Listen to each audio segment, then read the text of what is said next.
ఏమైపోయావక్క videos పెట్టడం లేదు 2 days నుండి అనుకుంటున్నారా? మేమైతే విజయవాడ వచ్చాము. అందుకని చెప్పేసి ఇంకా వీడియోస్ అయితే ఏమి పెట్టడం లేదు. మంచిగా రెస్ట్ తీసుకుంటున్నాను. ఇది నిన్న తీసిన వీడియో. నా కోసం మా వారు ఏదో జొమాటోలో ఆర్డర్ పెడుతున్నారు. ఏంటా అని చూస్తే కేఎఫ్‌సీ ఆర్డర్ పెడుతున్నారు. నాకు కేఎఫ్‌సీ అంటే చాలా ఇష్టము. కానీ మన సైడ్ అంటే మేముండే చోట అయితే దొరకదు. అందుకని చెప్పేసి ఇక్కడ విజయవాడలో అని చెప్పేసి పెడుతున్నాడు. ఇంకా అదైతే వచ్చేసరికి టైం పట్టిద్దంట. సరే ఒక వీడియో అయితే తీద్దామని చెప్పేసి మా వారి వైపు చూస్తే చూడండి నవ్వుతున్నాడు.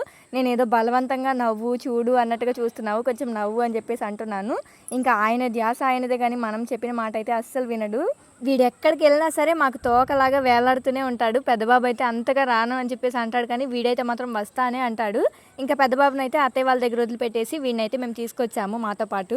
అన్నీ చెప్తున్నాను. ఇంతకీ విజయవాడ ఎందుకు వచ్చానో చెప్పలేదు కదా. మా మామయ్య వాళ్ళ మేనల్లుడైతే ఒక ఫంక్షన్ అయితే చేసుకుంటున్నారు. అంటే దేవుడికి ఏదో మొక్కు ఉందని చెప్పేసి ఆ మొక్కు చెల్లించుకోవడం కోసం అయితే మమ్మల్ని పిలిచారు. అందుకని చెప్పేసి వచ్చాము. ఒక 2-3 డేస్ అయితే వీడియోస్ పెట్టలేను. అంటే నాకు ఇంట్రెస్ట్ కూడా లేదు. కొంచెం మంచిగా రెస్ట్ తీసుకుంటున్నాను. నా మొహం చూసారా ఎలా అయిపోయిందో, మంచిగా నిద్రపోయాను అసలు. మీకు అప్డేట్ చేద్దామని ఈ మినీ వ్లాగ్తో అయితే మీ ముందుకు వచ్చాను. ఈ వీడియో మీకు నచ్చితే ఒక చిన్న లైక్ ఇవ్వచ్చు కదా.